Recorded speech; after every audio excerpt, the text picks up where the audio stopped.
Dans une déclaration marquante publiée ce samedi 28 décembre 2024, l'Alliance pour une transition intelligente et réussie s'est exprimée sur des sujets cruciaux pour la Confédération de l'Alliance des États du Sahel. Entre l'initiative controversée de l'Algérie dans la lutte contre le terrorisme et la décision de la CEDEAO d'accorder un délai supplémentaire pour acter le retrait de la Confédération, les enjeux sont majeurs. Dans un premier temps, l'ATIR adresse ses vœux chaleureux au peuple malien pour l'année 2025, souhaitant qu'elle marque une étape décisive vers la consolidation de la souveraineté nationale, la relance économique et l'amélioration de la sécurité. L'organisation appelle également les autorités transitoires à poursuivre avec détermination les objectifs fixés par le dialogue intermalien, une feuille de route essentielle pour le pays.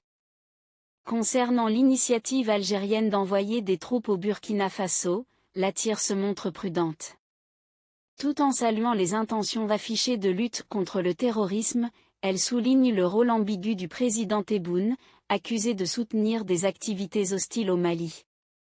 Pour l'Alliance, l'histoire récente met en lumière des pratiques douteuses de la part de l'Algérie, et elle invite les autorités burkinabées à faire preuve de la plus grande vigilance face à cette intervention.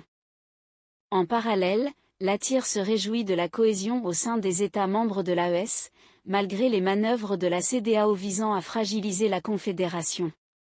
Avec un délai prolongé jusqu'au 29 janvier 2025, la CEDEAO semble chercher à gagner du temps pour exercer des pressions diplomatiques et politiques. L'ATIR exhorte les dirigeants de l'AES à ne pas se détourner de l'objectif principal, préserver la souveraineté, la sécurité et le développement des populations. Le général Assimi Goïta, dans une déclaration réitérée par l'ATIR, rappelle l'urgence de ne pas commettre d'erreurs. Cette responsabilité immense repose sur les épaules des autorités transitoires, qui doivent garantir un avenir prometteur pour les pays de l'AES. L'ATIR, fidèle à son engagement en faveur de la transition, renouvelle son soutien indéfectible aux efforts visant à réussir cette période charnière. Les peuples du Mali et de la Confédération de l'AES sont invités à maintenir leur unité et leur vigilance face aux défis à venir. N'hésitez surtout pas à liker si vous avez trouvé ces informations utiles. Partagez votre avis avec nous dans l'espace des commentaires, et abonnez-vous à la chaîne pour ne rien rater de nos prochaines vidéos. Merci.